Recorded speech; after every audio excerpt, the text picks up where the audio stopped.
sorri aí. Peraí. Sorri. Já? Segura essa pose aí. Tá bom, gente? Tá excelente. Não treme, não treme, não treme. Não treme. Deixa o chapéu, velho. Não treme, Clécio, não treme. Já? Já. Não treme, não treme.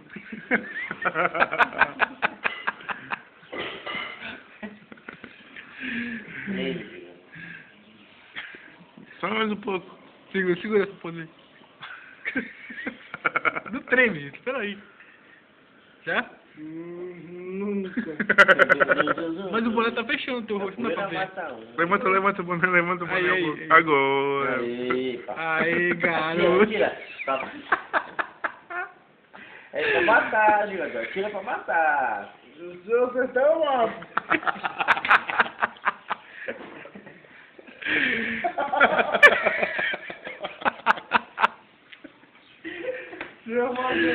Já tirei. Olha o estado desse rapaz. Ele tá com um problema seríssimo. Ele faz tudo tirar, ele começa a tirar. Não tem toalha. Só tira pra matar, jogador. Sim, essa casa tá lá, vou entrar.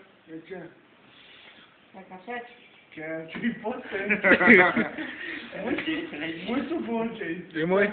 A senhora falou pra A ela. Genilda, pelo menos, as malas dela, porque tem que ir lá por 6h30, pelo menos. Vou a 6h50. Pois é, porque se ela não for, eu vou. É com a roupa do corpo mesmo. Me chama Carmencita. Olha quem vai tomar banho com a minha toalha. Michele. Na hora, né? Alguém tem que tomar um banho aqui. Alguém tem que tomar banho, né? E, como é que vai chegar aquela cena agora?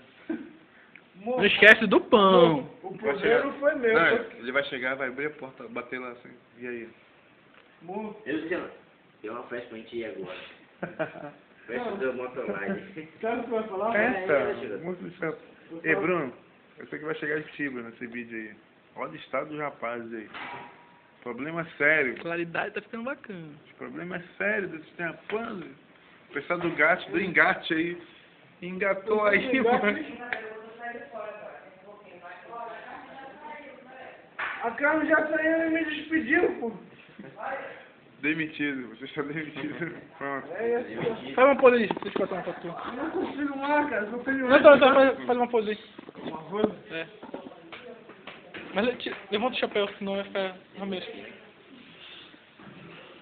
Já? Não sei, tô aqui. Não, não foi, cara. Pra onde eu olho?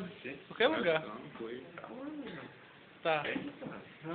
Tá, ficou legal. Cara, foi tudo Tá, perfeito. filho.